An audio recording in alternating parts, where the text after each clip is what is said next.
TPR.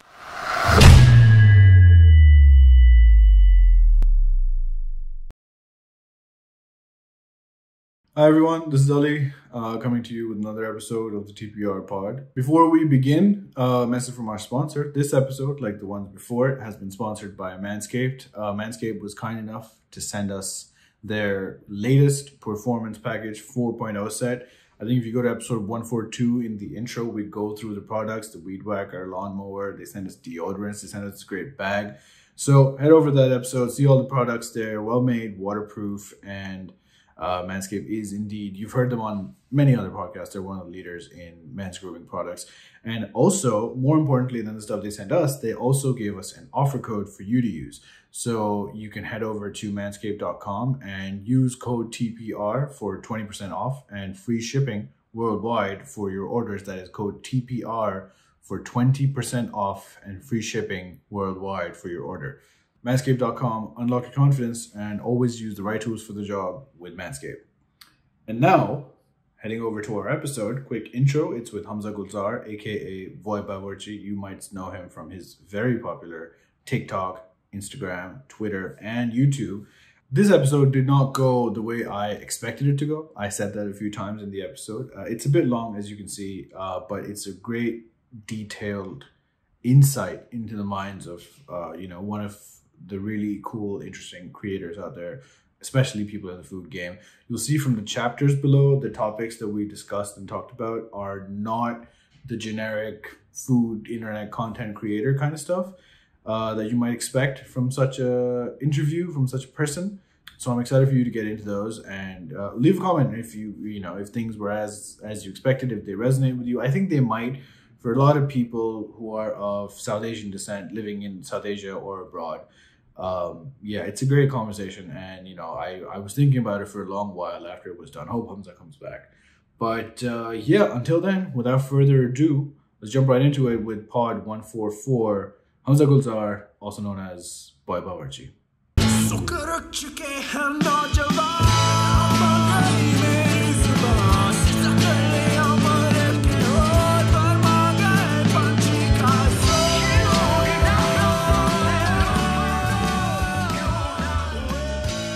So you're in DC now? Yeah, like a suburb. Yeah. Have you always lived in DC in the US? So I was born over here in like the suburbs of DC, Northern Virginia, and then when I was 5 years old, me and my whole family we moved to Pakistan, to Lahore, for 10 years. Mm-hmm. We lived there for 10 years, and then we came back in 2014 back to this same neighborhood. So at this point, I've maybe lived 10 years in Pakistan, and the rest I've lived here. Okay. So, how old were you when you went to Pakistan? I was 4 turning 5, basically 5. Okay. So not very old, obviously, but also not like a baby. So you were aware of stuff being very different from one place to the next. I had a little bit, I remember, but mainly what the difference I felt is when I moved from Pakistan to America. Because when you're 5 years old, 4 turning 5, you're barely getting into society and like getting to understand and talk to people. Most of that happened when I was in Pakistan. Like a majority of my social interactions and the way I grew up socially and I had to like deal with people socially, that was all in Pakistan. Although my Urdu wasn't the best, it improved with time. Still how to interact with people, just social interactions, all based from Pakistan. So when I came here, it was like a whole new world. I didn't know how to like, interact with people and, talk to them. And you came here at 15 too, which is like this sort of, I don't know, like it's the mid-teens, that sort of turbulent sort of time. It was very What was that transition like coming back? Because you had to go to school, I'm assuming, high school. Yes. It was pretty hard the first year. On top of that, our mom couldn't come yet. She didn't have her green card, I think. So she was away for a year as well. So it was just us and our father. And that high school period is like, it's pretty tough, so it was hard to adjust. You kind of like, for me, I never questioned like my confidence or self-esteem in Pakistan. Everybody's the same. Everybody's friends with you. You come here and it's a complete different world. And you're like, for me, at least my self-confidence and everything just like went downhill completely. Right. And it's like to find that again and be like, okay, I don't care how people perceive me or like, this is how so it took some time. Even till today, I'm still learning to like get that same level of. I don't think I'm the Mm, same person who was in Pakistan that I am mm. over here now. Well, Yeah. are there a lot of like brown people, Desi people where you came back to DC? Yeah, there are. There's a good amount. There are a Okay. lot of Muslims here too. There's a lot of local mosques. Yeah. So one thing that did help me a lot was the Muslim Student Association in high school. It's like a club, and I met a lot of my friends over there. So that helped a lot. I think Right. without that, I don't know what I would probably do. Yeah, because that's like a bridge that was there for you to sort of Exactly. connect. Right. It's so weird. I'm asking if there are a lot of this is there. I just did an episode with this guy who runs a podcast out of the US. He's also in DC. I was like, how many what is with all these DC guests suddenly showing up? But Yeah. okay, so you mentioned when we were talking about, college and biology and stuff. Uh, it sort of seemed like baking started once you entered college. Is that accurate? Yes. Yeah. Okay. What's the food situation before baking in your house? Like what was your relationship with food and cooking and baking, whatever? To be honest with you, I don't think I even had like Yeah. I was complete like before this and after this, or before that year that I started doing this. I feel like I was a complete different person. Yeah. My mom used to cook majority of the food. Hmm. Now, we try to like my mom actually went to Lahore again a week or two ago. So it's a balance of my dad, me, and my sister. And then even when she's here, sometimes we try to divide that as well. Um, because I'm more interested in cooking now, and everybody should chip in as well. So, but before that, I had no connection to food. I really didn't care that much, and I never really thought about it and like the levels that it has in terms of how we're connected to it and all that. And yeah, before that, it was really nothing. It was So until after. how did the change happen? Um, so what happened was, what happened was basically there was I always kind of get like it's hard for me to like explain this. It's a long story. Basically, what happened was Sure. that there was I was really like in love with this girl that Okay. we talked to each other for like 3 years. I'm so invested already. Yeah, okay. That was so there was this girl that I really really liked. I mean, I loved her for like 3 years. We talked to each other, and Yeah. long story short, in 2018, basically what happened was that I was still 18, well turning 18, and I didn't know like how to take it forward at the time. I felt like I was too young, and she was waiting, kind of like, are you gonna take the next step? You're just talking to me, um, and so this other guy came along, and who was a few years older than me, and he checked a lot of boxes that I couldn't, Yeah. so what happened was basically she started talking to him, and it kind of ended with us, and it was pretty brutal. It was like one of like it was like a really bad 2-3 months for me, Yeah. and so in that time when I got cut off from her, and I felt like everything was like tearing apart. I kind of I like I did a lot of things. I centered my life kind of around her. Like I finished high school a year Right. earlier. She was a year older than me. I did a bunch of stuff in terms of like, oh, this is my goal. This is like, this is my life that I want to create out. And then all that just like shattered. So I was like completely broken. And somebody Mm. who comes from like a privileged family who doesn't go through a lot of like struggles in life, that was like the Yeah. biggest thing. Yeah. Completely like broke me. And at that time, I needed something to basically get me out of that and like find something that can, keep me occupied. And so I picked up baking randomly. I had no, basically what Okay. happened was there was a time period where she was still deciding if she was going to continue talking to me or like take things forward with him. And and that time to keep my mind off of things, I started baking because what I did was I was trying to I was trying to like apologize or something, or so I baked something to give to her. First time I ever baked, and I just thought that was like a gesture of like Yeah. appreciate something. So I baked it and I gave it to her, but she didn't accept it. But then I kept baking, and I realized like it was kind of nice, so I just kept on baking. It felt good to get my mind off of things, and then eventually I started feeling much better a few months down the line, and so I kind of dropped it because I felt like I didn't eat it anymore. And I wasn't even at that time. I didn't really think about it as like something that's really. You drop baking? I kind of did, yeah. Like I Right. dropped baking because I was feeling much better, and I was like, okay, I don't need this anymore. I just like picked it up. Right. And then eventually she made her decision and then messaged me one day. It was like a long message where she was like, I've made my mind, this is the person I'm choosing. It's not you. I'm sorry.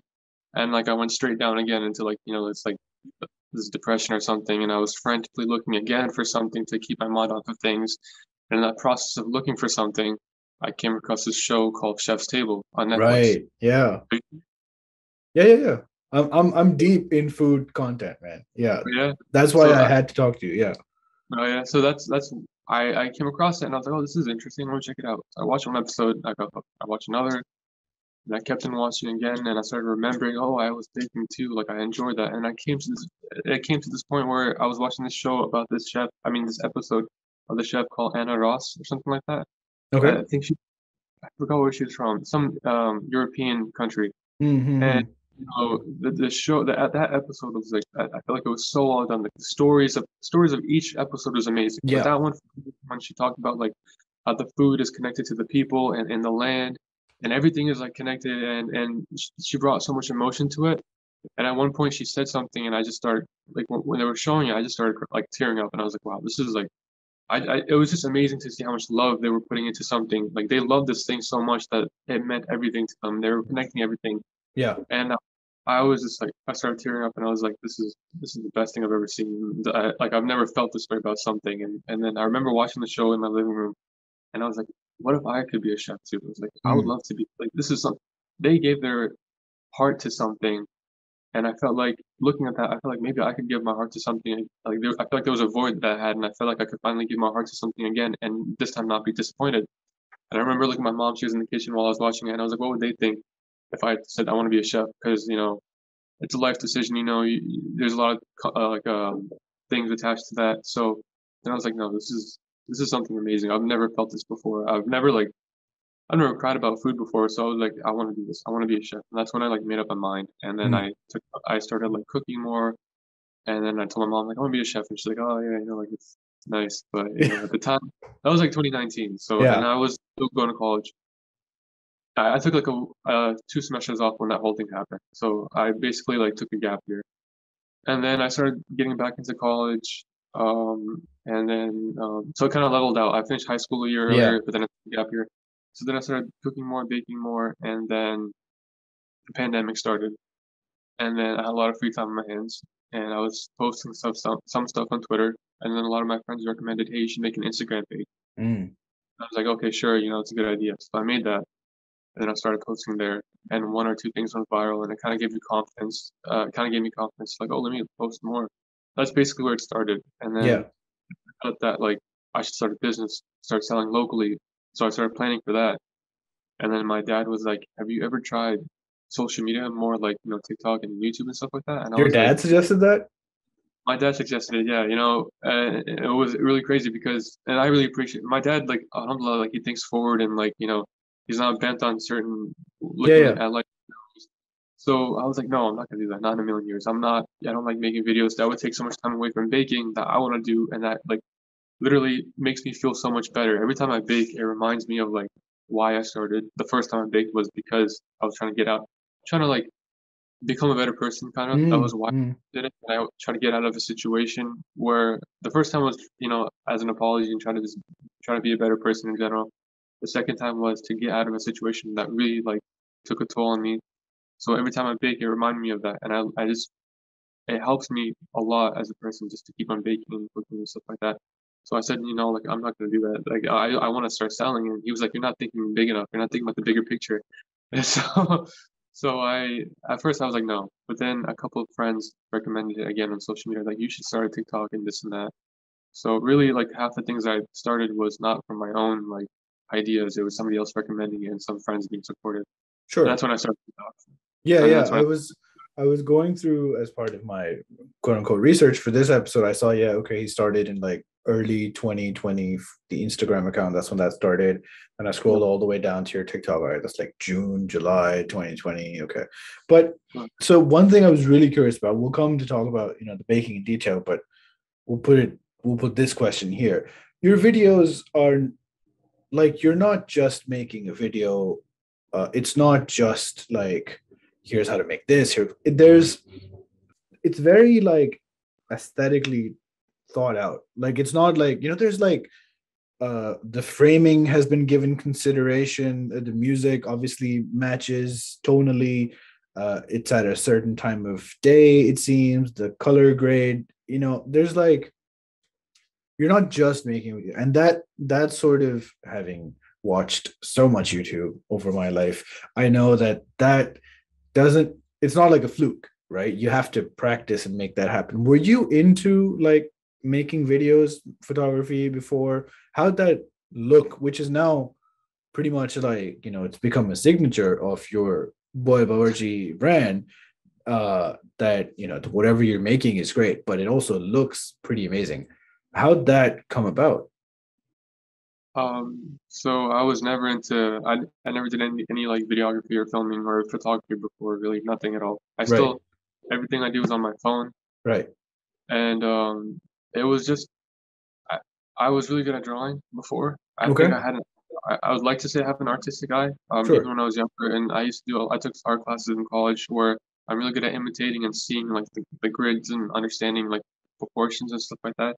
So I think those proportions and having to Mm, align stuff came from that. I've always wanted to apply that. I've always like my sister's really good in drawing too. She's amazing, and I've like I've done contests and stuff like that sometimes. And so I could apply that. I guess I applied that skill to making videos, but I've never gone into videos before. These videos were the first videos that I made, and wow. yeah. Okay. Okay. And did you know that this is what it was going to be? Because on TikTok, I mean, TikTok has evolved a lot from early 2020 to now, just because of the explosive growth. Um, were your videos weren't like tutorials, they weren't like recipe videos, it was like a process video, and then maybe you head to your Instagram or eventually your YouTube for the thing. Was that, did you know that that's what you were going to do? Did you have any like inspirations that, I like this, I don't like that? Did you put anything into that, or did you just go in like you knew that this is the way you were going to go? So like when I watched Chef's Table, what I Right. loved about that was that I mean they don't share recipes, right? But they do share the food, and they tell you a story basically, Yeah, and they yeah. put a lot of emotion into it. And the thing is that sometimes you do things, but you don't know why you're doing it or why it's Right, happening. And later on, right. you're like, okay, this actually works because of this. So now I understand what it was, and I'll like after doing all that, now I understand what it was. Basically, it was that with Chef's Table, they bring a lot of emotion into it. They're trying to tell you a Mm, story. They're trying to inspire you and make you feel a certain way. They want, that reaction from you. So, and they did an amazing job because a lot of people got inspired by that, and that's what yeah. got me into baking as well. So for me, what the emotion that I wanted to convey was that baking for me was very therapeutic. It got me Mm, out of like, a lot of like mental areas that I didn't want to be in, so it was really therapeutic. It was really like it helped me out of like a dark place, and there was a lot of emotion to baking for me. When I used to bake, I used to be like, okay, I am going to like put full focus. The whole world is gone now. It's just this, and I'm going to make this and just be amazed by it, and then appreciate it, yeah, and then take a meaning out from it maybe that nobody else would. yeah. So when I was making my videos, I basically just wanted to show you what I'm seeing. There was no like, okay, this is how it's gonna happen. This. I remember the first video that did really well on TikTok was this lemon tart, and even when I look back at it now, I really appreciate the angles that I took. And Mm, with all my videos, when I look at them, I don't feel like I made them. Like when I post them and I look back at them, I'm like, okay, I didn't do that. I can't believe yeah. I did that. And it's not like they're amazing. Mm, There's still lots of growing, as in terms of like creating a video. There's so much that I need to learn. But I still don't, think that I could do that stuff. But when I looked at the thing was that I just wanted to show how I see it, and I forgot where I was going with that. Basically, yeah, I just want to show how I see it and the emotion that I feel when I'm making it. And eventually, I started to realize that like, okay, this works, and yeah, it's just something like that, basically. yeah, I think that really comes through, because I went through, the comments as well of your TikTok videos, especially some, like your croissant video and your pain au chocolat video. They've done like insane numbers. They're a bit more recent, sure, but they've done like viral numbers. And I was like, okay, why are people watching this, right? Because other people make videos of these things, and this isn't, you haven't invented the croissant. um Yeah. so, I think your timing, I don't know if you clearly, you said that you didn't like plan, oh, this is the pandemic, I'm going to capitalize on social media.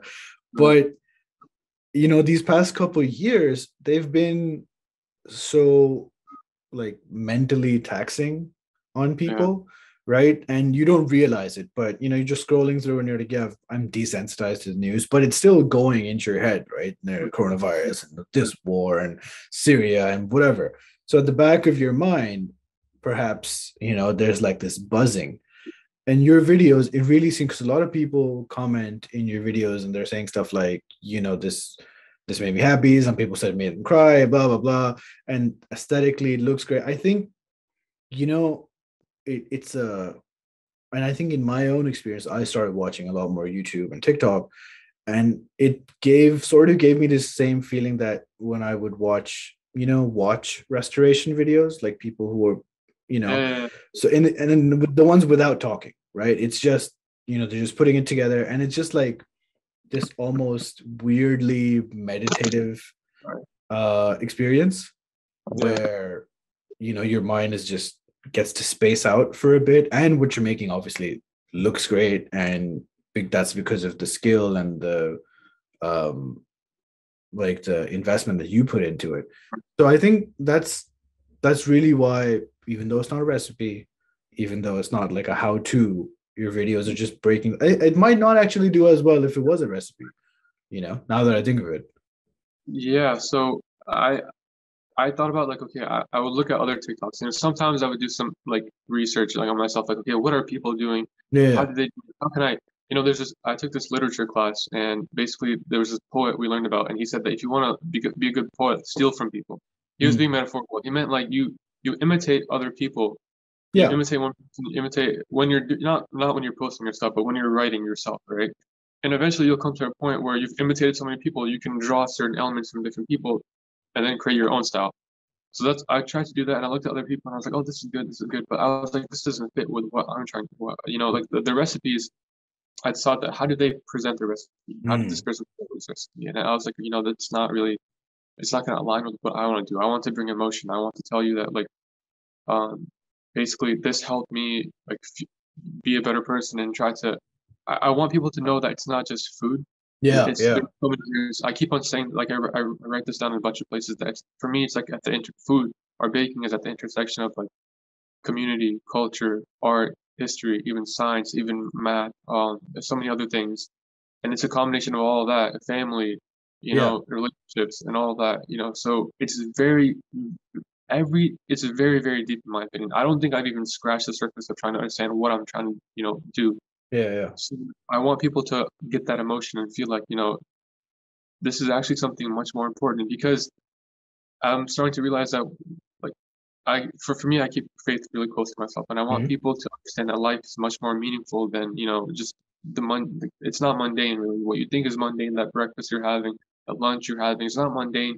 There's a very big blessing there, and you can appreciate it in different aspects, and there's an aspect that I want you to appreciate it at, that's Yeah. on the emotional level, and so that's what I want people to see in the video. So yeah, that's when you basically. started when you started making your videos, and they started taking off, were you surprised? um Or so I mean, it'd be weird if you said, no, I expected all of this. I didn't expect anything. I had Yeah. no expectations. Even till today, when I look at sometimes I post something and it goes viral sometimes I'm like, I don't know why. Like I know Yeah. so many other people are putting good videos. Till this day, like I told you, I haven't done a lot of like training in video. I don't know what works and what doesn't work. I don't have analytics. I don't do research. I don't do this. It's just I have this emotion. I want to tell you how this feels, and so I'm gonna present this to you. And if it works, because there's sometimes some things don't work, and sometimes I don't understand what does and what doesn't work. Every video I post out, I don't know how it's gonna like work out. In fact, all the videos that I post and all the pictures that I post, I have so much doubt that I always run them through my little sister and my other sister. I'm like, hey, is this the best picture to post? Is this, Right. I always get their advice before posting it because I can't, I feel like I still don't know what works and what doesn't work. Because in my head, a lot of things that do work, but they're emotional to me. I don't know if they're going to apply to Mm. other people. But so when I first started, the first thing I post, and it's going to sound really weird, is ice cream samosa, right? Okay. Or there's a souffle I made actually. Yeah, there was a chai spice souffle and then there's a garufa souffle. I wouldn't make it again. If I did make it, I would make it very differently. And back then I was just like so excited with the idea of food and like merging stuff together. Like I Yeah, love baking, yeah. so merge like where I'm from. So I was like, those are things I just put out. And there's this guy who he was a he came third on MasterChef. I forgot which season. His name is Farhan. He lives in like Chicago. Okay. And I used to look up to the guy, and I used to look up to this other guy who also did a lot of like fusion foods. So I posted that, and I went a bit viral on Twitter. Not compared to what goes viral now, but at that time, 2K likes or something. Wow. And Okay. those people noticed it, and I was like, and they commented, and I was like, no way, these people just commented, and I was like, there's this song on Alexander Hamilton. It's called like uh, I'm not gonna lose my shot or Yeah, something. yeah, Like yeah, there's a yeah, random song, yeah. So I was like, oh, this is my chance. Like I can actually grow to something I can do. And I had yeah. like 600 followers on Twitter then, and I was like, this is crazy. I'm gonna like try to. I'm gonna keep on going. It was a lot of motivation for me. So I posted another thing a week or two from now. From then, it was like this ice cream samosa, which I still believe is a good idea. And then that went viral again, and a lot of people hated it, and I got a lot of like negative comments. But it was fine. I was like, oh dang, like I was kind of bummed out in the moment. A lot of people were like, oh, I had an aspiring chef on my bio, and somebody commented like something like with the way you're going, you're gonna be aspiring for like your whole Oh. life because you're like that. I saved that. I had Wow. that bookmarked on Twitter. Wow. So So yeah, so I got a lot of like negative comments, and then but also people reached out to interview me like on Mango Buzz and stuff like that. So it started from there, and then yeah, till this day I don't know, like I was surprised every time. Every Mm. time I post something, I'm extremely like I ask myself what you know I'm just making something like I'm telling you, man. When I work on, I don't work in the kitchen. I have this table that my dad actually made. He's into woodworking, Oh, cool. so in the kitchen, my mom does a lot of cooking. So I don't want to like Yeah, be I in don't your want space. to exactly. So there's this table. He just put this like these two drawers for me to put my Right. stuff by himself. Um so I have this table. I have two mats on it that I just bought from a local store, and I do everything on this. And I had like every time I post something, I don't know how people are gonna react. And every single time they react and say something like, "Oh, this made me happy," like it means everything to me. Sometimes people are like, oh, one time I posted this paratha video, right? Mm. This it was a paratha with like I posted two paratha videos, Yeah, yeah. and somebody reached out to me saying, I just really wanted to tell you I showed this to my grandma, and she was like, I showed this to my grandma, and my granddad, my grandfather actually, my dada Abu, or it was not Abu, I forgot. One of Mm. them passed away a while ago, and they had this tradition every weekend they would together make paratha and then have that, and we would join, and it would be an amazing like thing that they would always do. And when he passed away, she stopped doing it altogether. And she was going through a lot, the grandma, and so she felt really sad for her grandma. And she said, I showed her that video, and I just wanted to let you know it made her so happy to see somebody making that. And then she said, you know what, I think I'm gonna make a paratha this weekend again, like I used to. So she said that she's been dealing with a lot ever since her husband passed away, but you gave her that like even that small amount of like moving forward and trying to like do something that she likes again. She said that it means a lot to her, and she said that she hasn't seen that glimmer of hope in her grandma in such a long time, so she wanted Yeah, to thank me. And yeah. messages like that really like it's one of the sole reasons why I'll go. If I sit down and I get really like sad and like I'm like I don't know if I want to keep on going. I have no motivation. I remember the messages like that, and they really make me feel better. And that's what I want people to feel. I want people to feel better, like you said. It's that. That's basically what it is. It's crazy, people talk about, obviously photographs have memories, and then everyone talks about music, yeah, music can trigger these memories and stuff. It's crazy about how food can do that too. Irfan, by the time this comes out, it'll be a while, but Irfan put out this video, Irfan Tanejo, about story of a Karachi roll or something recently, right? And Yeah. him and I know each other, and he's like, "Oh, you're somebody who lives abroad. I need an example of somebody who goes to Pakistan and they like this one paratha roll and blah blah blah, some story. Just give me like a 1 minute video." And I grew up in Dubai. I didn't grow up in Pakistan, and I didn't live there initially. But I remember I'd go back and it unlocked this memory, like this deeper avenue into this memory where, Silver Spoon is a famous place in Karachi, and I'd be like, oh yeah, I used to go there as a kid, and it was really like run down, and they had like a upstairs which is right next to a ceiling fan, which always seemed like a death trap to me coming from Dubai. Now when I'm talking about the video when I'm making it, I'm talking about, oh yeah, when I used to go there in the summer, I would go with my grandmother, and she would take us there. My mom, her, me, and we go to Silver. That was like every year. Only in the summer we'd go there and be that and Pakola. And I'm like, yeah, I've changed a lot, and Pakistan has changed a lot. And then I'm like, my grandmother's not here anymore, but I can still go to Silver Spoon, and I still have that memory. And I was like, oh shit, where did that come from? I wasn't ready for it, Right. Yeah. Yeah. It's crazy. Yeah. Sorry, you're saying? No. Go ahead. It's crazy what those memories can do, and I've been thinking about that a lot. I used to ask myself, why does that matter? Like, yeah, memories, great, but how's that helping me as a person? Where does that take me, or how can I help people with that? And I started asking myself, like, what's the goal with what I want to do?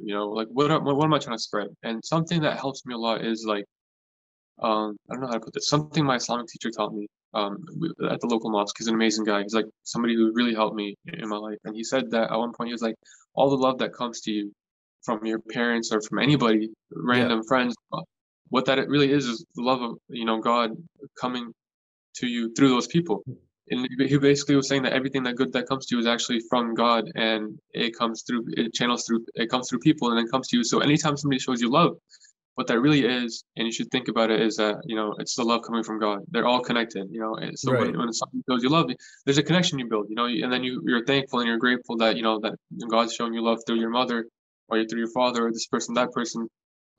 So I thought about it, and I was like, okay, when I eat my mom's food, I feel the love and nourishment that she gave me. But what does that mean in that context? And that means that love actually comes from God, from Allah. And so there's that connection you build. And what does that then do as a person? It can make you more grateful. And what does that do for you? In my opinion, it can give you a better quality of life. Yeah. So I was trying to dots and be like, okay, how does this actually help somebody? And so then that's where I was like, that's what it is. It's to give people, to remind people that how much they're loved and how much love they've had in their lives, and how that can lead to a better life and a better appreciation of life, and just an overall better life. And that's the goal of what we should all be doing, and what I want to do as well.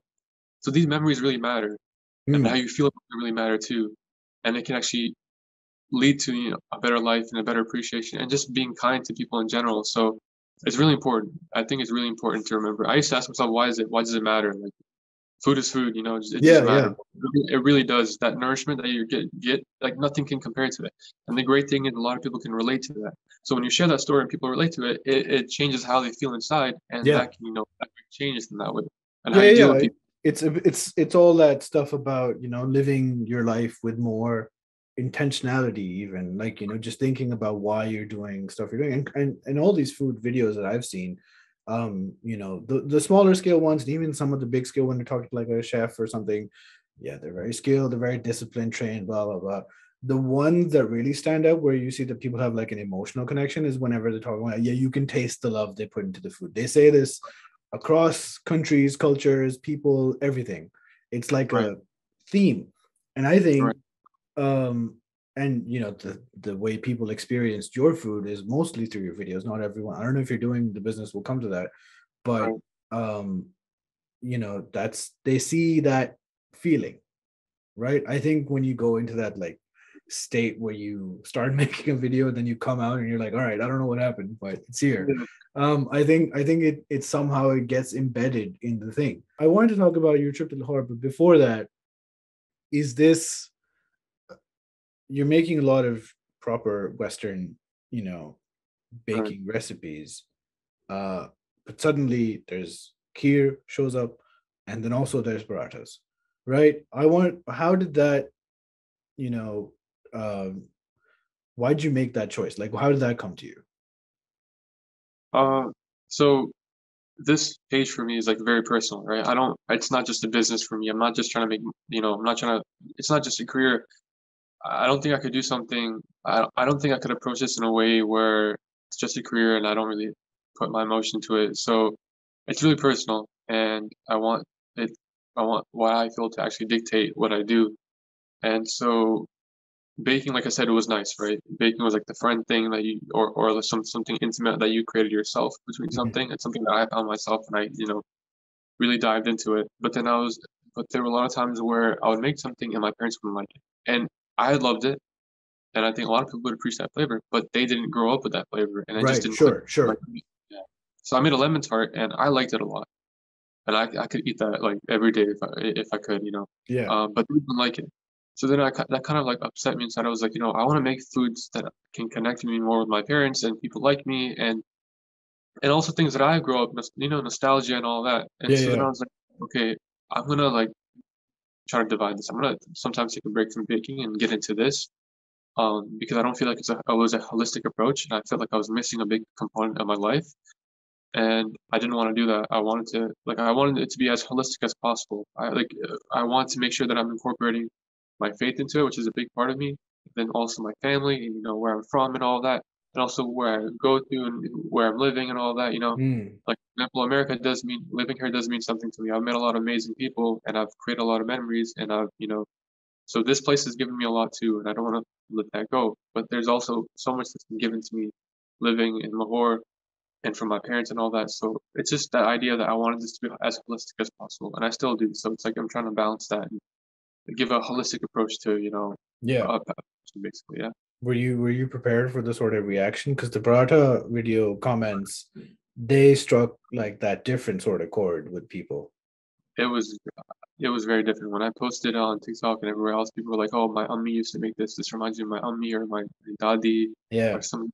And it just opened this idea of like when I posted it, the lemon tart example, people were like, "Yeah, makes me feel a certain way." Some people did say that their family used to make it, but I couldn't relate to that on a personal level. I could relate to the emotion, and on a certain level, you can relate, and you can relate to emotions, and you can relate to the happiness and whatnot. So Yeah. that's really nice. But this was a very personal one, and it was just like some people were really happy they get to see something they grew up eating on screen, and I think that's very important because when I came here, like I said, I didn't have a lot of confidence. It just like went down the hill and all of that. Mm-hmm. And then I used to see people that gave me more confidence. Like I really like Riz Ahmed, for example. Like the actor and rapper. I listen to his songs and his icing. I'm like, this is a really cool guy. And some of his songs are just really really good, and they really hit a chord with you. Or some of his movies. He has this movie called Mogul Mowgli, and I watched it and I was like, this is really good stuff. This is and you really relate to it, and then you feel confident in yourself because you see somebody like you doing something that's meaningful. So and I think it validates your it validates who you are, and it makes you feel like I'm valued, or the things that I grew up with are valued. You don't feel like you're invisible. Yeah. Yeah. So I feel like that's how I feel like that's how maybe it made some people feel, and I wanted to give that feeling as well. I wanted to be like, okay.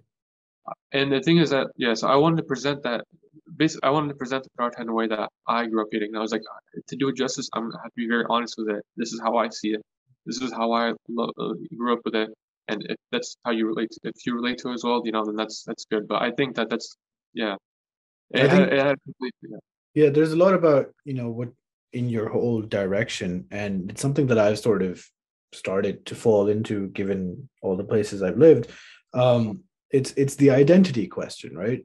It's Right, where is home, who am I, where am I from, that sort of stuff. And growing up in Pakistan and maybe Dubai even, etc., lots of brown people around, and that's still like the UAE, the Gulf is pretty much India, Pakistan, right? It's not far enough to be distinctly different. right, So I read about things like representation and this and that on the internet, but for me, these were like foreign concepts because I grew up in Pakistan and everyone's brown, and what sort of represent? There's no like gap to be yeah, filled, right? Because everyone's pretty much homogenous, and this right, was like a very Western conversation amongst people who are not white in the West, right. and but then this is a weird example, but I was so happy when Kumail Nanjiani was in the Marvel universe. I was like, oh shit. I was like, oh, I'm from Karachi. He's Yeah, from, yeah, uh, yeah, and and it clicked all of a sudden. Sorry, yeah. you were gonna say something? No, yeah, he wore a kameez at one of his premieres. You know, like Yeah, yeah. yeah. I started wearing more kameez after that. I It's don't know why. like it's so weird.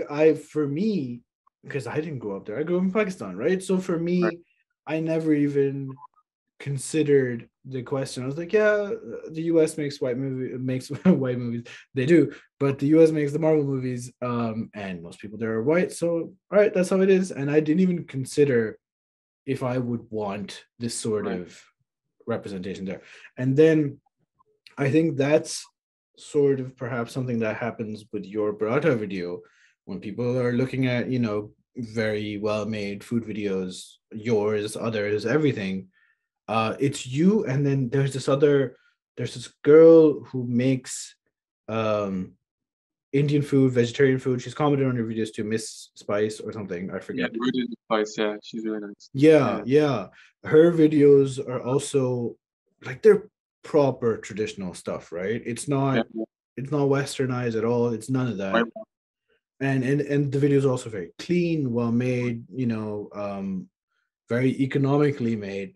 And they get the point across in a really great way. So I love watching those two. I think that's the point because you don't expect to see yourself or your culture or your identity on this overwhelmingly Western slash white platform. So I right. think that's what happens when you're brought up. I don't know why I'm explaining to you what happens with, with No, your no, video. you're wording it perfectly. So it's exactly what it is. Yeah, yeah, that sort No, of cuts through some things in your mind. But then you go to Lahore. I want to talk about that too. Which before we get into that, I want to say it's your appearance on the Cooking Chaos thing and the thing they did with the fake croissant. I was like, I was there was a point where I missed the explanation of the prank before it happened, and I was like, I was as bamboozled as you were. I was like, this is amazing. Like, how did they? This isn't what it looked like in the kitchen. I But was very yeah, naive. I was like, how did they do this? And then, all right, okay, that makes so much sense that they didn't do Yeah. this. Yeah. So you went to Lahore. What was that like? So because we grew up in Lahore, we have a house there. It's like given to rent, and we have our khala living there as well in Falcon, Falcon Complex. And so this is the second time we went back after. We went the first time. We didn't go for a long time, and then in 2018, which was after like 4 years, we went back the first time. That was a very interesting experience for me. And this time it was also very interesting. This is the second time we're going back. Mm. We have a village south of Lahore Okay. that our grandfather used to live in. Okay. Uh, so basically, we moved to Pakistan because my granddad had cancer and my dad wanted to take care of him. And also, my dad felt like he wanted us to grow up in the environment in Sure. Lahore. He felt that Sure. was a better. So that's why we initially moved in 2005 before. So we have a lot of like history in Lahore, and also in our village. We used to go there like almost every other weekend, and then there were times where we didn't go, but we knew the village well. Like we used to Yeah. go there and live with them. So and then we have family in Multan as well. And so we went to Lahore first, lived there for a while, seeing everybody again, seeing my friends. I went to LGS LGS in Lahore, Did you go to and LGS Jordan? Oh my God. You're like yeah, the 500th person on this channel who's been to really, LGS Jordan. Yeah. yeah, Yeah. Wow. Okay. Okay. Sorry. it's just Continue. I guess it's like a privileged school. It's, a lot of people want to send their kids there, so So many people across demographics have been to LGS Georgetown, and people I know in real life in Dublin. I live here in Dublin. Sorry, my friend. She's like, "Oh yeah, I went to Lums. I married this guy in Lums." He shows up. He's like, "Yeah, I went to LGS Georgetown." Like, what the hell is happening? Is there just one school in Lahore? But yeah, I don't. okay. Yeah, Abdullah Siddiqui, I think that's his name, right? The Yeah, yeah, singer. yeah. He went to Georgetown. He was in sixth grade when I was in eighth grade. I think he performed one time for the school as well when he was in sixth grade, I I think think. Fawad Khan also went to LGS Jordan. Uh, Yeah, yeah. And Weird. Rizwan, people listening here watching, Rizwan, who is also on the channel quite often, Oh, he lives in Jordan and he went to LGS Jordan. So yeah. wow. Okay. I don't know why. Yeah. Okay. So that's yeah. So you went to school there. Yeah, I went to school there. So we went back and it was really nice. And I had a lot so when I went back, I was in the midst of this baking stuff. And man, the past 2 years, 2 years, basically what happened was that when the pandemic hit, I I started baking more, and those reactions from the people, the guy that was on MasterChef and other people, I Mm-hmm. just felt like I could go somewhere with this. And I was very naive because I only had like 600 followers on Twitter and like nothing on TikTok. I didn't even have an account there. But I thought, I was like, oh, I made it. I'm gonna go far now. And so I was like, I need to put college on the side for a bit. Like this is really important to me. And I know my parents were like, what is he talking? Like, what is Yeah. this? Like, you're like abandoning your education for this. I took a semester off from the summer.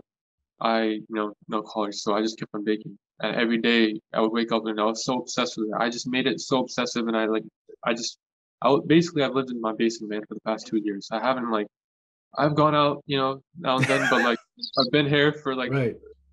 for the most part, Um, so where was it? So that summer I spent every day, baking and whatnot. And then when the time came around for college, I didn't go to college. I took that semester off and I just kept on baking. My dad didn't say anything. My mom didn't say anything. They're like, okay, he's interested in something. Let's see where it goes.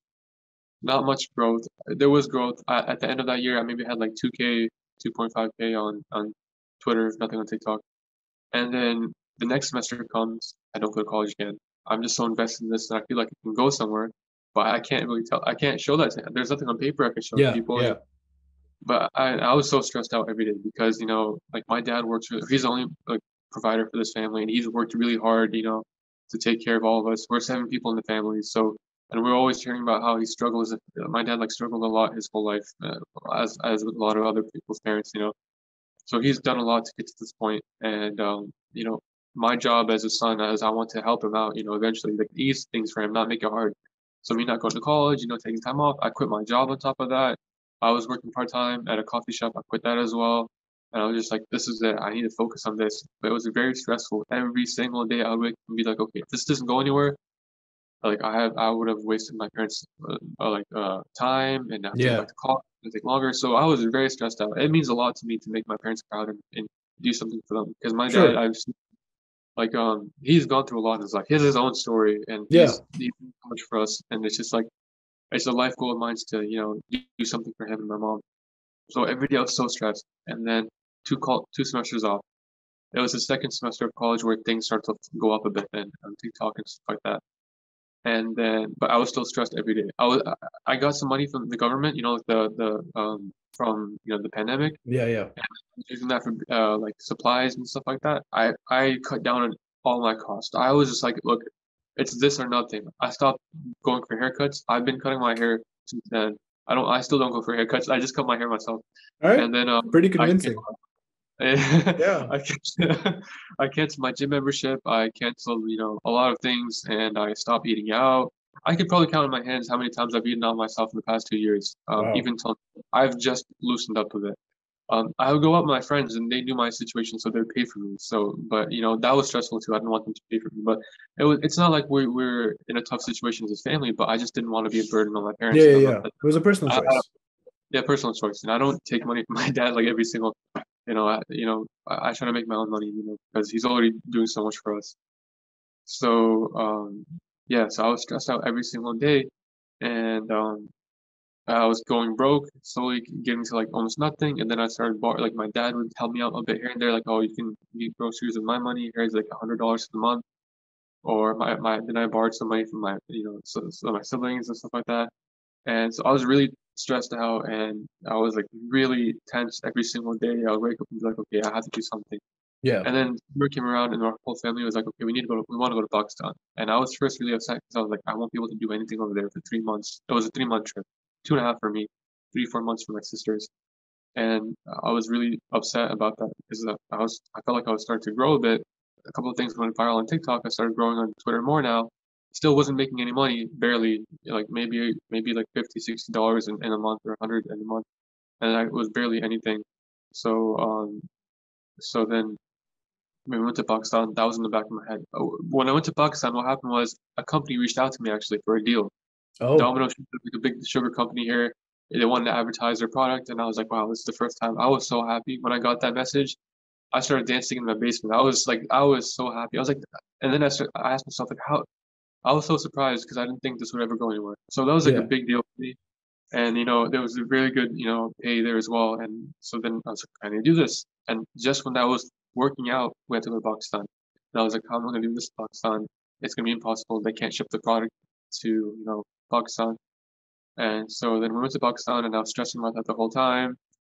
That stress was always there. The baking was always the idea of like, what am I gonna, do was always there. And but at the same time, yeah, so it was a really stressful trip in terms of like, I wanted to do my thing, but there's this thing here. So I didn't really treat that trip as nicely as I should have. We went there and I went to everywhere with my family. Like we went to get halal puri every single morning. That food was amazing. We grew up with that, and it revitalized a lot of memories. I spent it was a good break too, but at the same time I couldn't help the stress Yeah. about that. We went to the village. They were our village again after so long, and seeing the house that my grandfather used to live in, and the memories that we have over there, of like going playing with the goats and cows and stuff like that. It just like brought back a lot of like emotions, and I was just asking myself, well, what do I want out of my life, and like you know, so and then I was just seeing how people live there, and their conditions. And so then there was one day where my dad was just sitting down out in the porch, and I sat with him, and it was very silent. And because of this whole situation, I was stressed out. I took a toll on my relationships too with my dad and my mom. Sure. I have this like bad thing when I'm really stressed out. I just can't really talk to anybody, and I'm in a really negative mood all the time, and like I'm just in a really negative mood the whole year. So it was a one good time where I sat down with him and I said, like, he has this dream of coming back to Pakistan, going back the moment we are self-sufficient. So he doesn't have to take care of us. He wants to go back. He wants to live in the village because he was born there. He grew up there for some time in his life, and he wants to leave this. He wants to leave this like corporate job and like this lifestyle, and he wants to grow crops there, and he said he wanted to create a better lifestyle for the people, the farmers and everybody over there. And so I sat there and I said, like, why do you want to do that? Like, you could have so much in America. You could have a peaceful life and all this and that. Why do you want to go back? It's not like I didn't understand him. I just wanted to see where his mind was. And he said that, like I'm kind of like a slave to them. I do their job, but I'm not doing anything that I can do for people. And he says my whole life, his whole life he's always done stuff for people. He's done stuff at one point he was providing all the money or most of it for his mom, his sister, and his brother while they were in America when they first moved here. And then when he got married, and then he had us. He never did anything for himself. Yeah. And so when he said that when I retire, I want to come back here and do something for the people here, and show them a better lifestyle, and give them better pays, and because I think it just means he just said that when I think about impact and leaving something behind, I don't think I can do much impact in America as I could in the village. So he said, I just want to do something here for the people. And the way he said it was much more eloquent. And when it comes from a father that you look up to, it just means a lot. So Yeah. I was like, it changed a lot of the perspective of what I want to do in my life as well. And his approach is very different. When we were in Lahore, we went to a lot of families, and they were like, so you're gonna come back to live in Pakistan? And I'd be like, oh, I'm thinking about it. And their reason to come back was always, life is more luxurious here because they're at a certain social class. It's Yeah. very Yeah. easy. Yeah. You don't have to do in America. You have to do a lot of things by yourself. You have Yeah. to clean your own. You have to make your own food. You don't have a maid and stuff like that. So their reasoning was that Lahore is your home because you can come back and it's an easy life for you. And that never really sat right with me. If I had to Yeah. come back to that, I would never come back. It's Yeah. not, I want to come back for like easy living. Like I would never do that. And I don't want to, that just seems like a very miserable life for me. Yeah. Yeah. So Yeah. And it's something that when you grow up in Pakistan, it's hard for you to separate your perspective from your daily life to even see that there's like exploitation everywhere.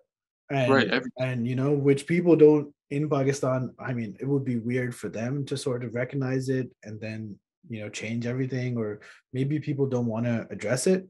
But this is such a thing where people say, oh, if there's one country that you should want to be rich in, it's in Pakistan, because everything, yeah, it's exploitation is cheap in Pakistan, basically.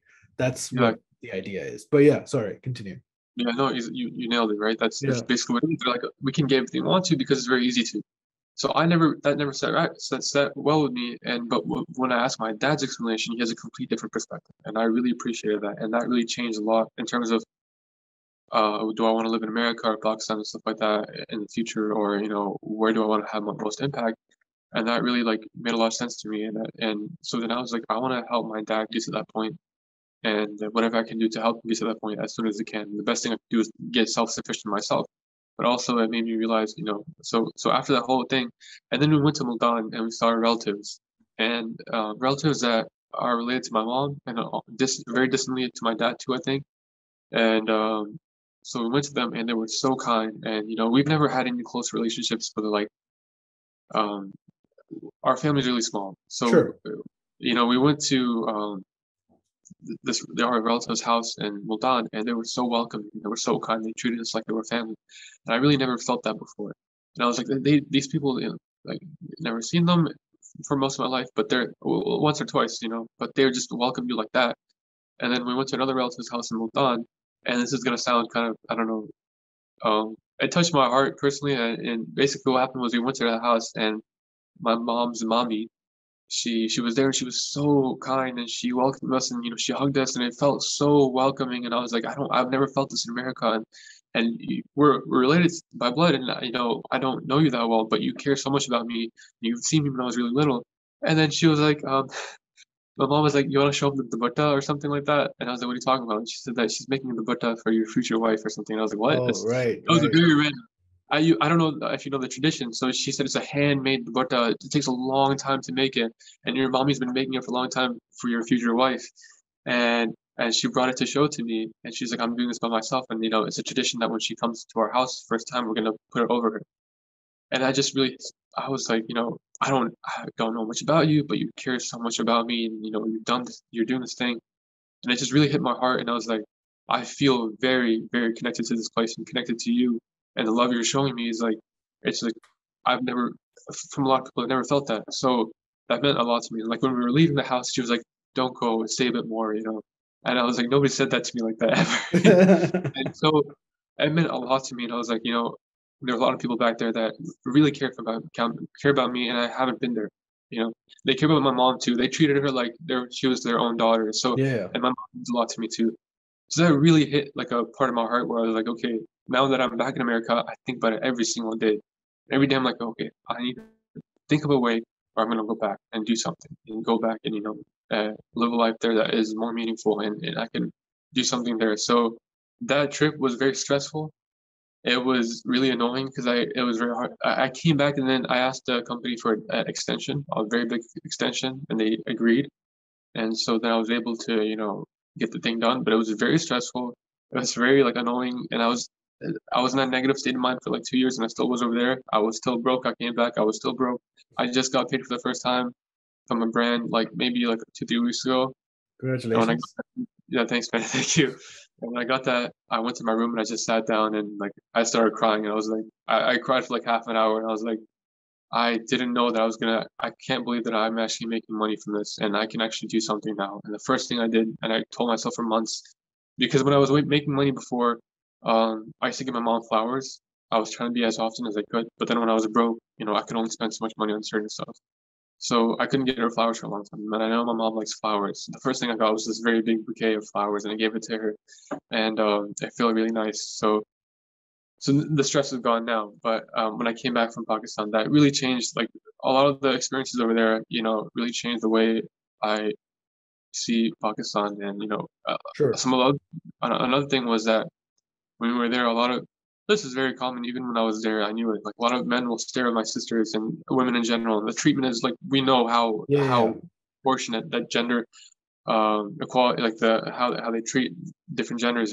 So when we were there, for example, there were a couple of situations where the guys were just like checking my sisters out the whole time, or they were trying to take pictures, and we actually caught them one time, actually twice. It happened. So that was very upsetting too. And for my sisters, it's extremely upsetting, and for me, it's like upsetting and depressing because I know my sisters like Pakistan, but because of certain people, Yeah, it yeah. it, it hinders their peace in Pakistan. It hinders a lot of women's peace in Pakistan. And so there were a lot of things attached to this trip, and a lot of things I learned, and a lot of things that I realized, and a lot of things. So yeah, So, I mean, that's a lot to process for you, yeah.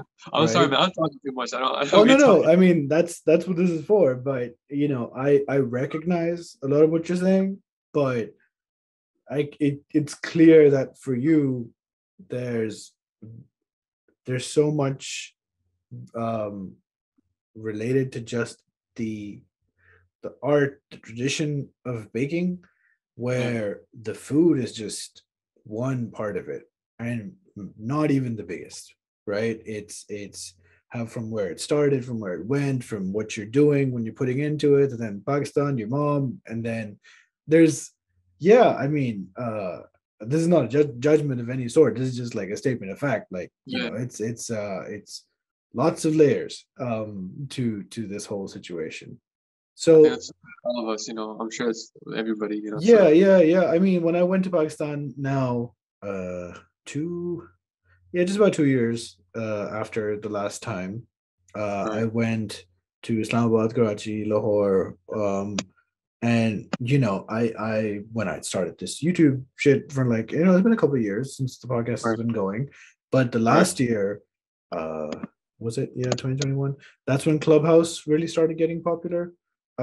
So then, I started speaking to a lot of people who we were just, we knew each other, right, liked each other's stuff, whatever. But you started speaking, and it's like there was this sense of, like, this circle of, like, people who are all creatively inclined, interested in the same stuff, and who don't have that circle in their actual lives, right? right, So that sort of kinship, and then it was realized when, one by one, all those people, many of them didn't live in Pakistan, all of them over the past year went to Karachi, met up with each other, and they had that, oh shit, like, this is like a whole new aspect of, in our lives, of connection that we, because you don't know what it is until you experience it, right? You can't right, conceptualize that sort of right, feeling, like meeting your mom's mommy, and that sort of emotional depth.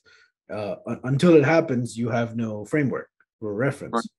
right, So it was similar for me. Eventually, then when I went to Karachi, it was only for 4 days, and Islamabad was great with my wife's place and her parents, and then my parents came over.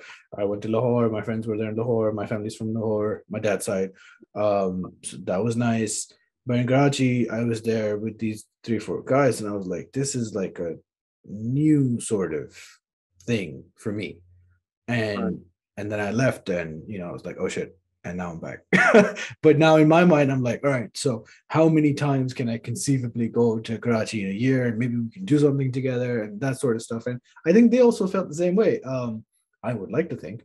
uh but yeah, yeah, so to a degree.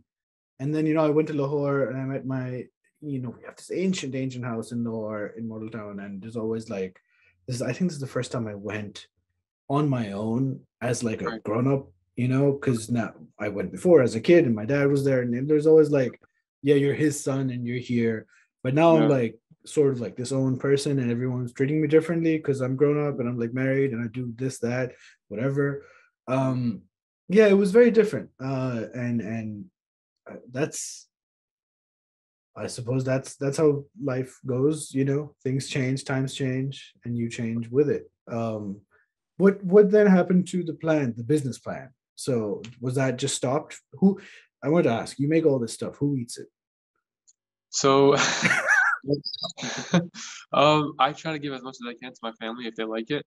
Right. And now usually I'm at a level where a lot of things do end up being really well. And so Okay. we're 7 people in the family. I have Right. 3 sisters and my parents and my grandma. So it ends up being divided and we end up finishing it. If not, Okay. I give it to friends. They live very locally, and then I give it to my neighbors.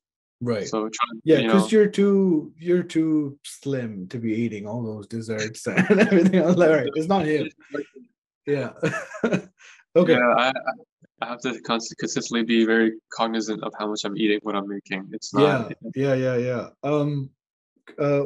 What happened then? Sorry, for the business thing. So are you not looking into that? What's the my uncle question? What's the plan? So I'm trying to approach this in several ways. Hmm. I didn't think with business for a long time until now. I realized that it's not just social media is amazing, and the goal with social media I like to do is like tell a story, basically Yeah. relay an emotion. But at the end of it, for me it comes also down to like the skill that I have and I'm learning. And when it comes to food, I don't think that I'll be able to learn a lot unless I start selling or working somewhere and actually getting a lot of feedback. So I started realizing that, and I said, okay, I have to actually start selling or working somewhere eventually I want to get, because it's not just, it's that too. I actually care about the baking. I actually care a lot about the food. And very much down the line, I do have a dream of opening up my own place one day, maybe like that's the goal right now. But things, nothing ever goes as planned in life, Sure. so that's something that changes. It changes, but if that's the goal that I have set right now, so I do have plans of like maybe in the summer going to bakeries in DC and saying, hey, this is my profile, this is what I do, this is my passion. I'd love to do a pop-up at your bakery for a day or two or whatever. Would you be down to do that? And that way build connections in bakeries in DC and then also get feedback from people. Mm. And so that's something that I'm going to do in the summer. I'm trying to balance that with also making my videos and working with companies and stuff like that. And then down the line, initially I was going to go to Pakistan this summer, but then my mom convinced me to go in the winter Yeah. because the weather and you can go out Yeah. more. So I might go in the winter. Probably, inshallah, we'll go in the winter, and then I'll try to also do like bake sales in Lahore as well. If there are any bakeries that would want to collab with me, or I just do by myself. And another goal of mine is, and this is a whole different topic that I haven't even talked about, is I have a dream of like um, just going and learning traditional food in Pakistan. But Sure. so I want to go back and also learn how to make all these desserts the traditional way and understand the science of it, like at the root of it, like what does each thing do and all that, like make it as methodical and scientific and laid out and organized as you would see in a French pastry book Yeah. to Yeah. show this is very important. This isn't just like, yeah, those professionals, the ones that make the Italian jalebi, they know exactly how to make it because they've Yeah. been making it for a while. But if you're trying to teach that for somebody, teach it to somebody else, there's actually a lot of science behind it. And I want to go back and learn that and note it and use my background knowledge with math or science to like Yeah. analyze Sort that of. stuff. So you're going to be sort of going the Kenji Lopez route where he's an engineer, but he's into food. So everything is like, all right, so this is the chemical reaction Yeah. underlaying this situation. Okay. But Yeah. yeah, the main thing will be the story and the emotion. That's just like a Yeah. layer that I want to show that this is very complex. Yeah. I So yeah, mean, we're not looking at it from like a uh business exercise point of view, but nobody's doing this. So if business viability in everything, there is a question of, is it viable, is it going to sustain itself? I mean, if done right, there's no competition right now. So and if you approach it with the sort of clear-eyed intensity, is not integrity, that right. you do with everything, it should have the same thing, the same sort of resonance. There was a thing I was wondering, because I've lived in Pakistan and outside of Pakistan, and I have whatever my relationship is. Right. Have you spent? I don't think you've spent much time in like uh in your own capacity in like a city in the US, right? Like for example, in DC, you haven't entered or tried to be a part of the local community there, right? Yeah, no, I've been with my parents since then. We live in the suburbs of DC, so it's like 30 minutes away from DC. Yeah, yeah. So I've never been in like a part of a city community by myself. Yeah, because I think the thing that that really resonated with you, the feeling of society, community, belonging, it is not impossible in the US where you are, because that was your comparison, right? That you haven't felt something like this. It's, you grow up in one place and that's all you know, and then you see something and you're like, all right, it's only there. Not to say that Pakistan didn't give you all of that, but what I've found is you won't get that feeling in Pakistan, right? Outside of Pakistan, in the US, you won't get it. But you can get something similar, but inherently, obviously different because of the location. Right. Uh, Once you do get into like the food scene in DC, or perhaps like even a bigger, more metropolitan city like New York or LA or whichever, Chicago, the food cities in the US. Um, or even here, like somewhere in Europe, like London or whatever. Because you're not. The thing is that I don't know why I'm telling you this. You don't need advice, but the thing is that it feels like, in all the stuff that you've said, it feels like there's some sense of you being alone in your circumstance, in your sort of perspective, identity, whatever. And to a great extent, it does feel that way for many people. But simply because there's so many people feeling that way, it sort of means that you're not, right? That there are many other people. They might not be Pakistani, they could be Indian. They don't even have to be Desi. They could be, Latin American, whatever. Specifically in the US or maybe the UK, places with like big immigrant populations. Because, like Hassan Minhaj's entire career is based on this thesis that, his dad was an immigrant and he grew up a certain way, and how is Hassan navigating Ronnie Chang, all the, first gen sort of comedians. So yeah, I was just wondering, it would be interesting if you ever get the chance to explore, DC or some other cities, get into the food scene, start meeting, because the next step is you get big on social media. You're already pretty big, pretty huge on TikTok, really. YouTube also, you have a decent subscriber base. Maybe see how that goes. Like, make some connections from the internet into the real world, see where they take you. It'll be different for you, because I don't think you've done that so far, right?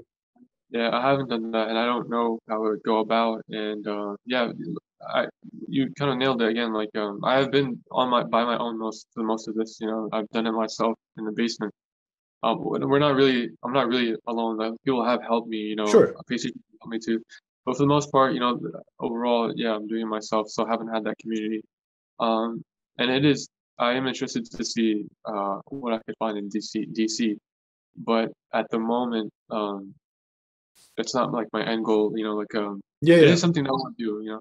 And so I had these actually two dreams again. So, and a lot of things I do. So I don't know if this is gonna help with context, right? I came across this artist in the beginning of the pandemic. He had like 5,000 followers, singer. He was like 17 years old, and he made music that was like, you could say it's childish. It has a lot of like childish themes, but it's really, in my opinion, it's really deep. And I thought that guy was really cool. He was 17 years old.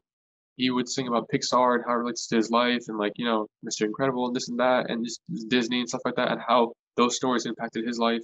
And so I thought that guy was amazing, and he's grown up to have 300K listeners on Spotify now. He's really, I love his music. Yeah. But what I loved about the idea that he would portray in his songs was that, I'm just a kid, and you might not expect a lot from me, but I have something inside of me that, I can show you. And he shows it in his music. And, he's like, the world doesn't change for you, but, it was really inspiring to see somebody at his age create something really like complex and also really inspirational. I feel like that people say it's like, it's not a kid's world. You stop acting like a child. Like kids sometimes have these aspirations and dreams that just very childish, and you're like, that's impossible. Like, oh, I want to be a pilot or this or that, and people are like, oh, he's not going to be that. And you grow up, and then the world makes you feel like, you can only be this or that. So I thought that guy was really cool, and I actually really look up to him. And so I had this dream, and I heard this other thing where somebody was like, if you're not dreaming of the impossible, you're not dreaming big enough. Because all this that I'm doing right now, like you said, I have like a big following TikTok. Personally, I feel like it's nothing compared to a lot of other people, right? Sure. I still feel like I have a lot to learn and grow and stuff like that. So I don't think I'm like huge and stuff like that. But still, I thought this was impossible. I didn't know I'd come this far. And when I started out, I had no idea where I was going, and I still don't know. And for the most part, I don't know a lot of stuff. And I just like hope that things go well. So I had this dream, and it seems impossible at the moment, but I want to, when I think about like my dad, he thinks about legacy, right? Like what is he gonna leave behind for people there in the village, the place that he was born in. It's like, and for me, it was very poetic. Like there are trees there that are there since before in our house that have been there since before he was born. Right. And so we go there. Those trees have known my father for longer than I have, and we have honey upstairs. Actually, that was honey. There was a beehive, and we got honey from it while we were there, and we brought it here. And so that honey is from a tree that, like I said, from a tree that has known my father longer than I have, and it's just it means a lot to me, and it's very anyways, his legacy is that he wants to do something in that city, in that village, and leave something behind for the people, not just for himself. He doesn't want to just like talk about himself and then go one day and then that's all he leaves behind. So then when I think about legacy in terms of food, in terms of making people feel better or believing in themselves more or having a better life and feeling more content. I think about in terms of who I am, like as a Pakistani. And something that I've noticed is that, or something that I want to do, is I want to go back to Pakistan and I want to, like I said, I want to learn um, these traditional foods like mithai, jalebiya. I've always been interested in sweets. I've been like Right. I've had a crazy sweet tooth in the whole family. I Right. eat all the sweets and stuff like that. It's always been me, and I've had to really control myself. So I've always been addicted to that sugary foods. So I want to go back and collect. I wanted to learn from these people, not from the big restaurants, but the people like for example, I went to Lahore this time in a Iqbal town in Lahore. There's this samosa shop called Mm, Best Samosa, mm, and he makes gulab jamun and they're fresh and they're like the best ones I think I've ever had in Lahore. They're so good, and those are the people I'd love to learn from. It's his uncle. I saw him this year and I saw him 2 years ago too. It's the same guy. I'd love to go back and learn from these people. And the reason why I would love to learn from them, and then they collect all that data, and like I said, make it very methodical and scientific for me to understand this is how things actually work. There's actually a lot of depth to this. It's as complex as the croissant, whether oh people yeah, don't. yeah, yeah, yeah. Exactly. So, and then there are a couple of things I want to do with that. I want to collect all that data, and then I would like to, um, long story short, I'd like to then create a book around all that food and have the book be read as a story with emotion and like this is a story of your people, the story of your food and one thing is I want it to really be a lot of emotion so you can get inspired by it, just like how I was inspired from Chef's Table and that led me to I feel like a better life. I want that to be an inspiration for people to look at and leave behind a legacy where they can look at that and be like, this is our food and this is what I grew up with. The second thing I want that to be is as a framework for future generations to look at and work off of. Because if you don't have a proper foundation, like for croissants and whatnot, if you don't know everything about the dough and everything about how it works, then you can't play around with it. You don't know how to Yeah, like yeah, think and do stuff like that. But if you have a really good framework and understanding, I feel like that can open a lot of possibilities. And I want that to be the case for either in our generation or the future generation to look at this and be like, this is all the knowledge we have, yeah. pass it down, and now we're going to use this. The third thing I wanted to do with that was that, again, I have lived in America for most of my life now, and I don't know much about. I've been here for a while now, and I don't know much about Lahore, which I would like to say is my own city, but I don't know much about it. I don't know much about the people. I don't know, I've lived in a very privileged bubble life my whole life, and I haven't seen a lot of the things that people have seen in their lives growing up. So my perspective might be skewed, and that might Mm, be the proper perspective. But from my understanding, I feel like these people these chefs, I'd like to call them chefs, that make these samosa or gulab jamun and stuff like that. In America, when you go, like chefs go from here, sometimes they go to like France or some sure. country to Yeah, learn food under some chef has a big name or it doesn't. You learn it in that person. You come back and if you open your own spot here, you always say that that was my teacher. I learned it under this person. You give reverence to them, and when you open your place, that gives credibility to them as a teacher, and you respect them, and you help their name grow as well. You basically respect them, and you put value in their name and value in that skill set. yeah, And basically, every time people come to you and enjoy your food, they'll know that that's your teacher. And I kind of want to, do that thing in Pakistan as well with these people that if they'd be willing to share the recipe, if that's up to them, yeah. then I feel like that, again, I don't know if this is 100% true. Um, I feel like those people aren't valued in our society as much as a doctor is or a Oh lawyer no, no, or, for sure. Yeah, you know, so I want people to know this is a very integral part of our society too, and these people are very important in our lives as well. And I want to give that value to them, and I want that book not to just I want that to be a story of theirs as well. I want their names to be on it and be like, this is the chef that taught me this. This is the chef, and this is his place, and help them grow as when they're as people and what they do, mm, and create value in their names as well, and just make people see that whole skill in that topic in a different way. yeah, That's one. yeah. Yeah. I think in Pakistan there's generally a lack of cultural appreciation for like our own culture in a way due to whatever the politics and social dynamics have been. In India, you will find, such reverence for like musicians, artists, even food people. I don't think Pakistan has that for whatever variety of reasons as yet. But in Pakistan, my experience of food is like it's a huge variety of food that Yeah. is appreciated but also completely undervalued at the same time. Like everybody loves food, but if you're like a Bawarchi, that's like a pretty much derogatory term. He's like, oh, he's just a Bawarchi. And that's like, and what you said about the technique thing also, that's what my wife said about my mom. I was like, oh, what about recipes? She's like, your mom doesn't have recipes. She knows the basic of how to make a salad, and then everything just derives from that and turns into completely different things.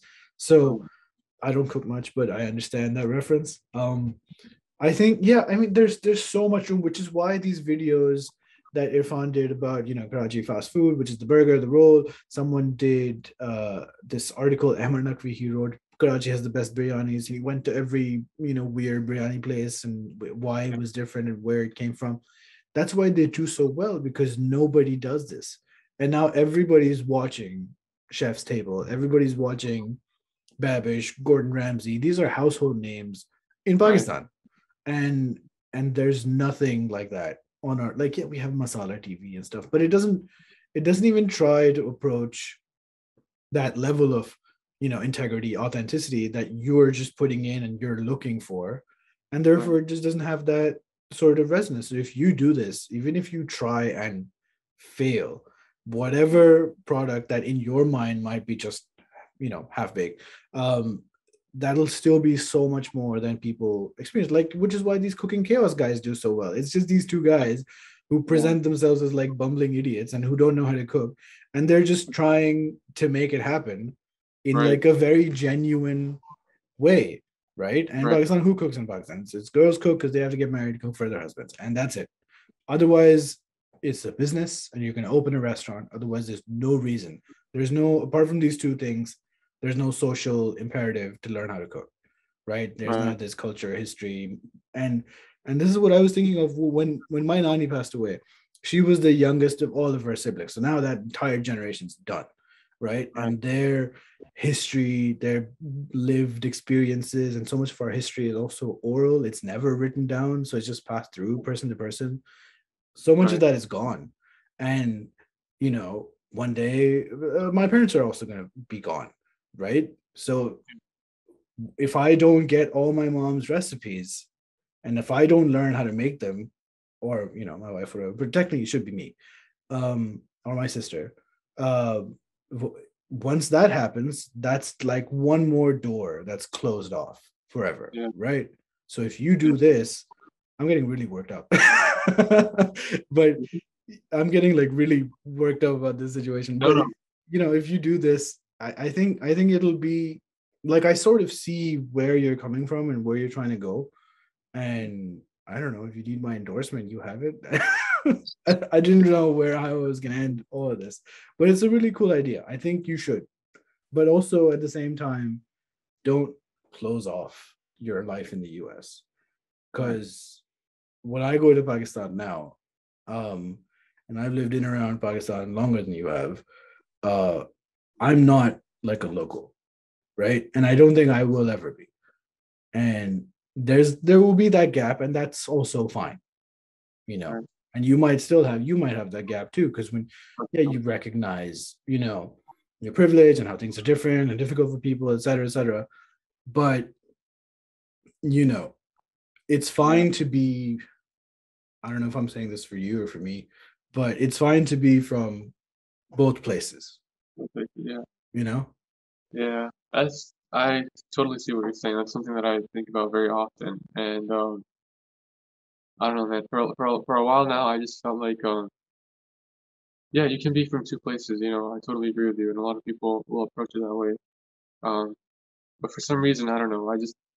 I don't want to believe that like I can't completely assimilate with people in Pakistan. I just feel like, yeah, like for me, what I'm thinking is, at the moment I'm going to college, I'm gonna go back to Pakistan and I'm gonna try Sure. to assimilate. And the thing that does it irks me is that, like I said, there's a lot of things that irk me, and somebody that, like, I look up to a lot. Mhm. And so I look up to two people. One is my dad. He uh, all his life he's just been like it's service to others his Yeah. whole life, and he's never had like any pleasure that comes to him. He says is when you guys are happy, or when, and I see that. It's not like he shows, he doesn't Yeah, tell yeah, it. yeah. And then the second person is so I do martial arts. It's a South Korean martial art. It's called Hapkido. I have a master. He's Yep. a very, very talented. He's an eighth degree black belt, and he's also had a very tough life. And he also talks about like a purpose and all that. And it just doesn't, I feel like living in America, I don't know. It has been a lot of privilege, but I see what my father says when he says he feels like he can do more of an impact in Sure. Pakistan, where he grew up where he grew up. And I just sometimes I feel like, I know that I've lived there for a while now, and I feel like I feel like I don't know, I feel like when you live somewhere, you owe the place something, and I feel like I need to still contribute to the community here and stuff like that. I don't want to just come, take, and then go, Yeah. Yeah. and so, but I do feel like, a lot of, like, my mom is from Lahore. She was born in Lahore. It's funny, like, her house is right here, and across the street, literally in front, is the hospital that she was born in. So, and she in Lahore, and then my dad was in the village. And so there's a lot of history of my family there, and those two people are the most meaningful, people to me. And our family graves are there as well, and people that I love, and they love me are there too. And on top of that, my dad says he wants to go back and all that. So I'm just like, a lot of the things that mean a lot to me. I love a lot of components in America. A lot of things are amazing over here, and a lot of good people you can meet. There's a lot of experiences you can have.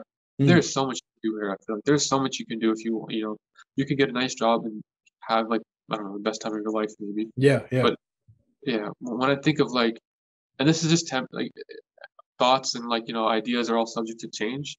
That's just my thought process right now, is that, like, if my dad's gonna go back and my mom wants to go back, and they have that purpose in mind, and I also have a purpose in mind, then I just feel like that I need to go back too, and I need to, I feel like there are a lot of problems there that, who am I to say that I can fix stuff? I'm not saying I can do that. I don't know what I don't know who, it's also another privileged thing to go back and say this person needs my help. Yeah. What if they Yeah. don't? What if the person needs Yeah. help? So there's a lot of layers to it. It's not. It's like sometimes like, there's a lot of problems that I've also faced in the past 2 3 years, but you're also drowning in privilege that you can't even tell, what needs to be done. So, but I just feel like I feel like I owe something to Lahore as well, and to my parents, and I grew up there, and my friends are there. We still have a very tight connection. Like, every time we go there, we have this dinner for like 30 of us come Yeah. together, eat together, and I really want to go back, and I have a couple of these things that I want to accomplish, and one of them was that book, and then I have a couple of other stuff that I want to do, and how can I say, like, it feels a little, to me, I feel a little fake if I'm not, I wouldn't apply this to anybody else. Everybody's life is different. But for me, I feel like, how can I say that I love Pakistan and I want to go back and I want to appreciate it, but I just go there as a tourist and come back Sure. and living the best of both lives in both areas, in America and in Pakistan. And if I really care about, if I'm speaking about purpose and bringing, I want to improve people's lifestyles, what am I really, how much am I actually doing? Okay. So when I think of that, I'm like, okay, I think I just feel like I want to go back and do as much as I can with the things that I want to do, because I feel like, like, there are a lot of problems in Pakistan. One of which is also, like, the gender disparity, how much women are mistreated and stuff like that. And I feel like you could tackle that in the context of food, and approach it through food, and be like, this is a problem and we can address it. Change the perception of who needs to cook and what is it? Is it a gender role and all that? And make it seem very different and make people appreciate it. A lot of men appreciate it too, and so they can stop seeing it as something that's, like, not for us and you don't belong in the kitchen. Like, so I feel like there's so much work. There's so much work in America too, but it's just I feel like a lot of things are that I'm attached to are there, and I I feel like, yeah, I'm going on a tangent, but I just No, I mean, I think these are all also, like, big ideas, right? Like, addressing, even moving the needle a tiny bit on the gender roles thing, a book that attempts to capture, like, even a section of the culinary traditions, like history and value, and you won't know till you start or till you do it, right? But I suppose the only guidance that can be given, there's also people in Pakistan who are doing stuff in and around these sort of concepts, but the good thing is, with you at least, you're not, as you keep saying, that you understand that you're privileged, and you understand that you're who are you to be saying all this stuff. the one of the other positives I see in that is if you try all of this, and you put all your heart and soul and what you described as an obsessive sort of approach to baking, if you put that into these goals and it doesn't work out, that's also fine. Like, Yeah. if you try and it works out, that's great. But you're also one person against a country of 200 million and all their internalized, externalized social pressures, beliefs, problems, whatever. Right. And it's not wrong to want a good life for yourself also, Right. So Yeah. I feel like there's like a bit of that guilt there, like, oh, I go to Pakistan and I live a nice life, and I'm in the US, I'm chilling. Yeah. That's not, in and of itself, it's not wrong, right? Yeah. Right. So yeah, I mean, it's great. Yeah. I'm excited. If you're in Pakistan in the winter, hopefully I will be too. So I'm gonna find my way to you and the Cooking Chaos boys and everybody else. Definitely, yeah. Yeah, I'm yeah. definitely. Okay. I thought we were gonna talk about your TikTok and your YouTube, but this has taken like a much more Oh, yeah, I'm sorry, man. meaningful tangent. Oh, it's good. I mean, I've been thinking about this identity sort of stuff for like a little while now. Right. And every so often it just pops up, with somebody. Obviously, people not living in Pakistan, but it's cool. It's cool. Is there something you wanted to talk about specifically? I know that's basically, man. That's like that's what it is, really. It's like I said, it's not just the food for me. The food is very important, but it's everything else attached to it. And something that I didn't talk about a lot right now is the element of faith to it as well, and Mm, how much I want to incorporate that, and it means so much to me. Like everything that I do, I know like everything I do is not from me. There's this example of like I came across the example of I was in a literature class, I think, and there were two writers that were talking about that. Actually, it was not a literature class. It was another Islamic teacher. She was talking about there were two writers, and they were talking about inspiration. One writer believed that like um, she was a very relaxed person. She's written really famous books. This is like a true story, So this writer, she's written a lot of good books. And when they asked her like about inspiration and motivation stuff like that, she was like, I'm not worried because I know that the divine will inspire, and none of it comes from me. So when I get that inspiration, I'll write, and if it comes out like that, then good. But if I don't get that inspiration, it's in His hands. It's in that divine presence hands. So she doesn't have that worry that like I have to create something. She's aware that I'm not the creator. I don't create things. It comes from right, something right. higher than me. There was this other writer who was an atheist, and he's also written pretty popular books, but he didn't believe in God, and he was like, all of creativity comes from me, so I need to be the one to create things. And so he was living a really stressful life, and where he was like, you know, if I can't create, then I have no value. Whereas she was like, I know my value. It comes from different things, but Mm, but that is going to come from him. And so they saw these two things very differently, and that impacted the way he lived his life, and that impacted the way she lived her life.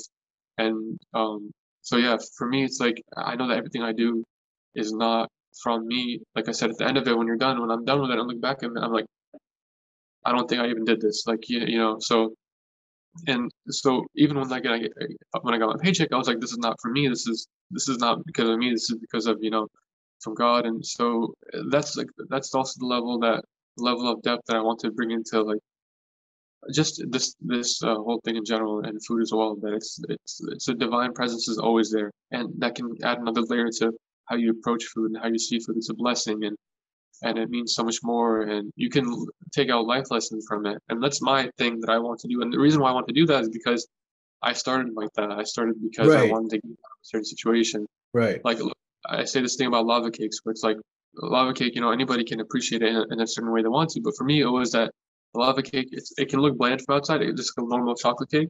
But when you open it, the amazing part of it comes out, right? And for Yeah, me, it was yeah. like the lesson I take from it is that oftentimes the best part of somebody's on the inside. Don't take things for face value. That's a lesson you can take from that. So then what's the Mm, lesson you take from croissants in regards to layers and all of that? And there's like a whole lesson there that I wrote a paragraph about one time. And so it's just that's it, man. It's just trying to like appreciate life, and the analytics and all that is not my forte. And all the sure, like sure. how can I grow, you know, I'm not thinking on a daily basis, what do I need to do to grow? I don't even know what it is really. So, No, I that's think not good. I don't think it's a good idea. no, that's all right. But it's also good, right? Then because it's not your main purpose. You're not looking, if I do this, I'll grow. You're just putting out as there's a big artistic element to everything you're doing. And that sort of emotional sincerity to it. And I think, yeah, Netflix should know what they've done to you. Actually, yeah. So I had an interview with somebody about like a year and a half ago. They were doing a Microsoft ad Right. for the Super Bowl or something, and they were interviewing me to see if I could like come in that ad. I didn't get the role, but the guy that interviewed me, he knew. I told him the story too, how it inspired me Netflix, and then he told me he knew the directors. There's a different director for each thing. He said you should Right. reach out Yeah. to the one from the episode that inspired you. So I did, and I told her, and she was like, she appreciated the feedback, and I emailed her, and then she was like, I'm really glad that it affected you in a certain way, and I hope that you keep growing and stuff like that. So I did let them know. Oh, very good, very good. That's great. That's a good full circle moment in this conversation. Yeah. Oh, who knows, man? Maybe you'll be on Chef's Table at some point. Somewhere down the line. Maybe not next year, but in a while. I'm not looking. Like I don't care if I am or not. It's like that's not the goal. So. But if maybe, yeah, because if you're on Chef's Table and you have this story, there's going to be another Hamza somewhere. Oh yeah, that's true. Yeah. So, okay. Anything else you want to mention before we wrap? Oh no, that's it, man. I appreciate you. Thank you. I talk too much, but there's just so much. Right. That's great. No, the best kind of guest. Who it's hard to with some guests you have to sort of pulling teeth just. And then what happened? And then what happened? All right, man. Just tell me your story. So it's great. It's great. I wasn't expecting all this, but I'm glad it went the way it did. Okay. Any specific shout outs? Do you want people to go to your Instagram or your YouTube or just everywhere? Oh yeah, I mean I'd like to give a shout out to people, like I said, have helped me, Sure. Someone has helped me a lot. Her name is Kia. She's a pastry chef in London. She's amazing. A lot of people that inspire me are women who are in the same industry or different parts of, are doing different things. Obviously, one person is my mother. Her patience is something that's just like, I aspire to have the patience she has and the love that she gives to us. So she's somebody that, this is everything is for her.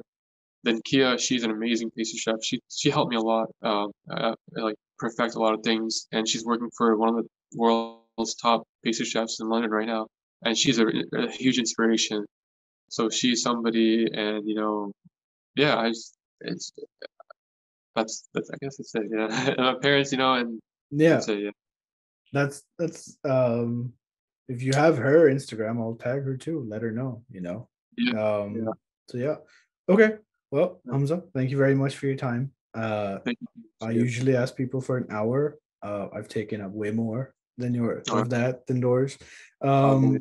But yeah, I think if you keep doing stuff, which you probably will, I think you'll be back. I hope you'll be back because it was really interesting talking to you about all of this. I'd love to come. Sorry, I didn't come before because I just felt like I didn't have anything to say. People take this way more seriously than they should. It's just definitely. It's not that. It's like I just felt like I don't know. I just felt like I wasn't somebody worth. I just like No, I've gotten that from many people who I think are doing great stuff. No, all right, man. Whenever you're ready, I'll be here. Okay. That's our episode, people watching, listening. All Hamza's links are below, and go follow him. We're happy he's here. Take care, everyone. Bye-bye. Take care, man. Thank you so much.